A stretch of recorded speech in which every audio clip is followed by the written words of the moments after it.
Genesis chapter 11. The Tower of Babel. Now the whole world had one language and a common speech.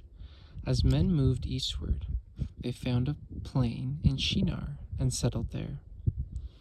They said to each other, "Come, let's make bricks and bake them thoroughly." They used brick instead of stone, and tar for mortar. Then they said, "Come, let us build ourselves a city with a tower that reaches to the heavens, so that we may make a name for ourselves and not be scattered over the face of the whole earth." But the Lord came down to see the city and the tower that the men were building. The Lord said, "If as one people speaking the same language they have begun to do this, then nothing they plan to do will be impossible for them. Come, let us go down and confuse their language so they will not understand each other." So the Lord scattered them from there over all the earth, and they stopped building the city.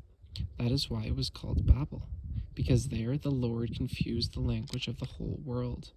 From there the Lord scattered them over the face of the whole earth. From Shem to Abram.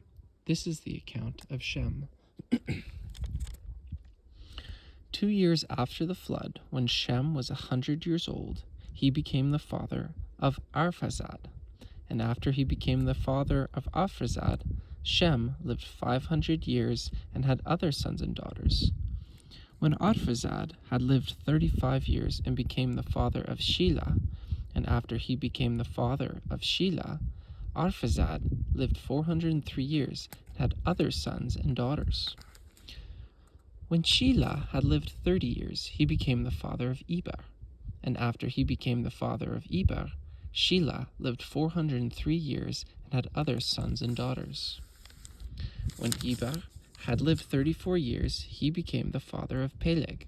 And after he became the father of Peleg, Eber lived 430 years and had other sons and daughters. When Peleg had lived 30 years, he became the father of Reu. And after he became the father of Reu, Peleg lived 209 years and had other sons and daughters. When Reu had lived 32 years, he became the father of Serug. And after he became the father of Serug, Reu lived 207 years and had other sons and daughters. When Serug had lived 30 years, he became the father of Nahor. And after he became the father of Nahor, Serug lived 200 years and had other sons and daughters. When Nahor had lived 29 years, he became the father of Terah. And after he became the father of Terah, Nahor lived 119 years and had other sons and daughters. After Terah had lived 70 years, he became the father of Abram, Nahor, and Haran. This is the account of Terah. Terah became the father of Abram, Nahor, and Haran became the father of Lot. While his father Terah was still alive, Haran died in Ur of the Chaldeans, in the land of his birth. Abram and Nahor both married. The name of Abram's wife was Sarai, and the name of Nahor's wife was Milcah. She was the daughter of Haran, the father of both Milcah and Iscah. Now Sarai was barren. She had no children. Terah took his son Abram, his grandson Lot, son of Haran, and his daughter's-in-law Sarah, the wife of his son Abram, and together they set out from Ur of the Chaldeans to go to Canaan. But when they came to Haran, they settled there. Terah lived 205 years, and he died in Haran. The call of Abram. The Lord said to Abram, "Leave your country, your people, your father's household, and go to the land I will show you. I will make you into a great nation, and I will bless you. I will make your name great, and you will be a blessing. I will bless those who bless you, and whoever curses you, I will curse. And all peoples on earth will be blessed through you." So Abram left, as the Lord had told him, and Lot went with him. Abram was 75 years old when he set out from Haran. He took his wife Sarai, his nephew Lot, all the possessions they had and accumulated, and the people they had acquired in Haran, and they set out for the land of Canaan, and they arrived there. Abram traveled through the land as far as the site of the great tree of Moreh at Shechem. At that time the Canaanites were in the land. The Lord appeared to Abram and said, "To your offspring I will give this land." So he built an altar to the Lord there, who had appeared to him. From there he went on towards the hills east of Bethel, and pitched his tent. With Bethel on the west and Ai on the east, there he built an altar to the Lord, and called on the name of the Lord. Then Abram set out and continued towards Negev. Abram and Egypt. Now there was a famine in the land, and Abram went down to Egypt to live there for a while, because the famine was severe. As he was about to enter Egypt, he said to his wife Sarai, "I know what a beautiful woman you are. When the Egyptians see you, they will say, 'This is his wife.' Then they will kill me, but will let you live.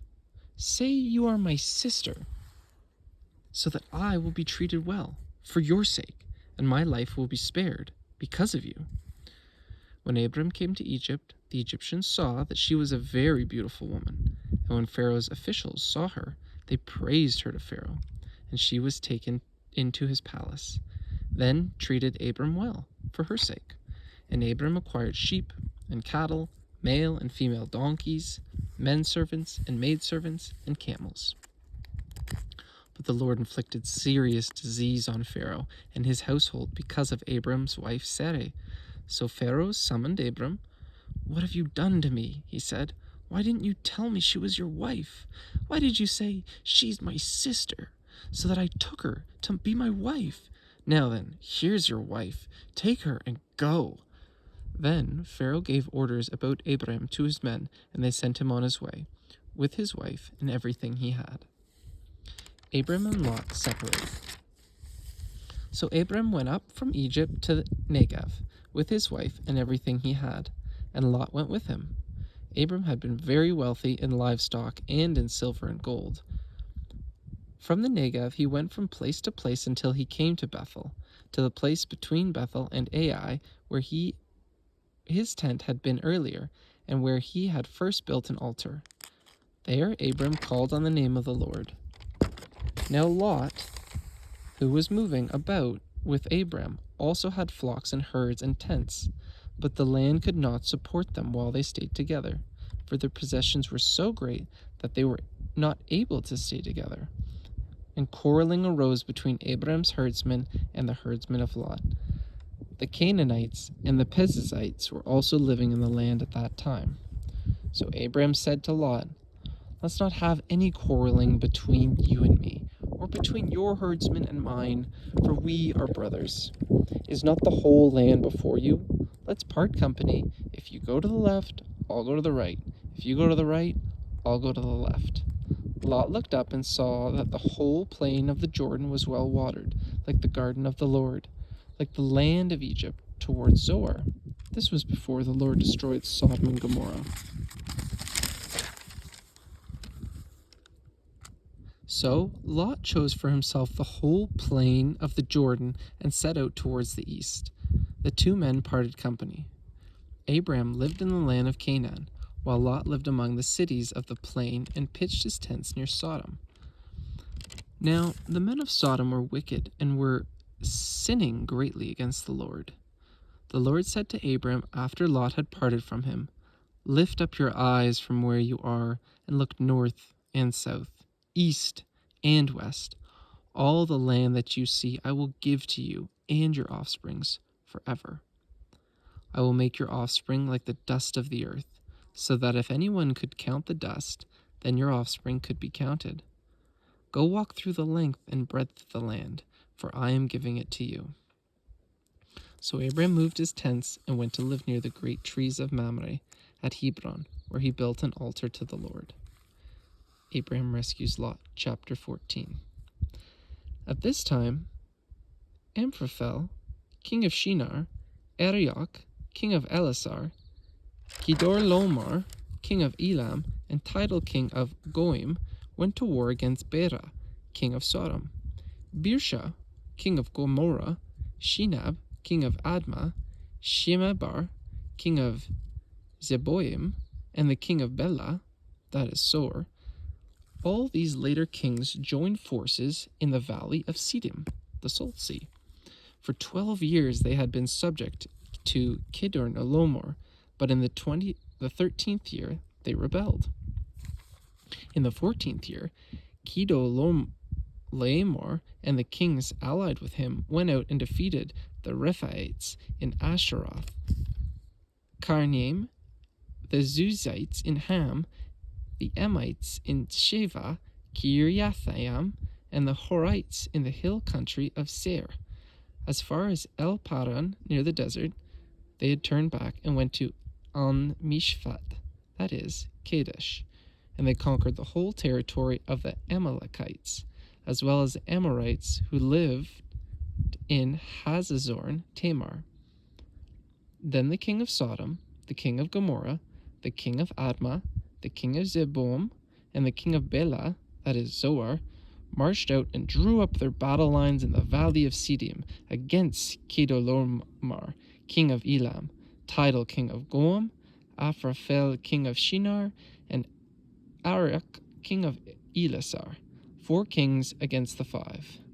Now the valley of Siddim was full of tar pits. When the king of Sodom and Gomorrah fled, some of the men fell into them, and the rest fled to the hills.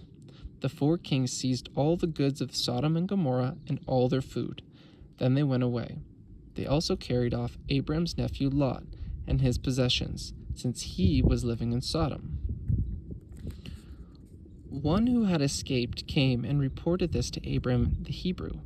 Now Abram was living near the great trees of Mamre the Amorite, a brother of Eshcol and Aner, all of whom were allied with Abram. When Abram heard that his relative had been taken captive, he called out the 318 trained men born in his household and went in pursuit as far as Dan. During the night, Abram divided his men to attack them, and he routed them, persuading them as far as Hobah, north of Damascus. He recovered all the goods and brought back his relative Lot and his possessions, together with the woman and the other people. After Abram returned from defeating Kedorlaomer and the kings allied with him, the king of Sodom came out to meet him in the valley of Sheva, that is, the king's valley.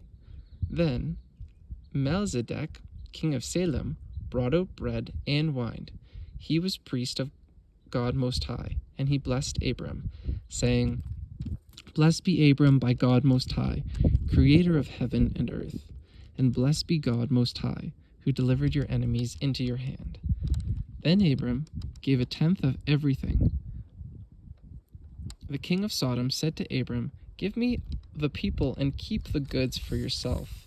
But Abram said to the king of Sodom, "I have raised my hand to the Lord God Most High, creator of heaven and earth, and have taken an oath that I will accept nothing belonging to you, not even a thread or the thong of a sandal, so that you will never be able to say, 'I made Abram rich.' I will accept nothing but what my men have eaten, and the share that belongs to the men who went with me to Anar, Eshcol, and Mamre. Let them have their share." God's covenant with Abram, chapter 15, Genesis. After this, the word of the Lord came to Abram in a vision. "Do not be afraid, Abram. I am your shield, your very great reward." But Abram said, "O sovereign Lord, what can you give me since I remain childless, and the one who will inherit my estate is Eliezer of Damascus?" And Abram said, "You have given me no children, so a servant in my household will be my heir." Then the word of the Lord came to him.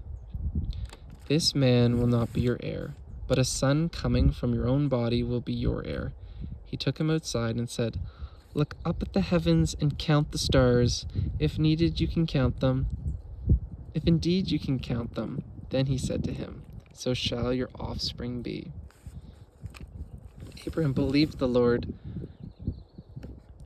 and he credited to him as righteousness. He also said to him, I am the Lord, who brought you out of Ur of the Chaldeans, to give you this land to take possession of it. But Abram said, O sovereign Lord, how can I know that I will gain possession of it? So the Lord said to him, Bring me a heifer, a goat, and a ram, each 3 years old, along with a dove and a young pigeon. Abram brought all these to him, cut them in two, and arranged the halves opposite each other. The birds, however, he did not cut in half. Then birds of prey came down on the carcasses, but Abram drove them away. As the sun was setting, Abram fell into a deep sleep, and a thick and dreadful darkness came over him. Then the Lord said to him, Know for certain that your descendants will be strangers in a country not their own, and they will be enslaved and mistreated 400 years. But I will punish the nation they serve as slaves, and afterward they will come out with great possessions. You, however, will go to your fathers in peace and be buried at a good old age. In the 4th generation, your descendants will come back here, for the sin of the Amorites has not yet reached its full measure. When the sun had set and the darkness had fallen, a smoking firepot with a blazing torch appeared and passed between the pieces. On that day the Lord made a covenant with Abram and said, To your descendants I give this land, from the river of Egypt to the great river, the Euphrates, the land of the Kenites, Kenizzites, Kadmonites, Hittites, Perizzites, Rephaites, Amorites, Canaanites, Girgashites, and Jebusites. Genesis chapter 16.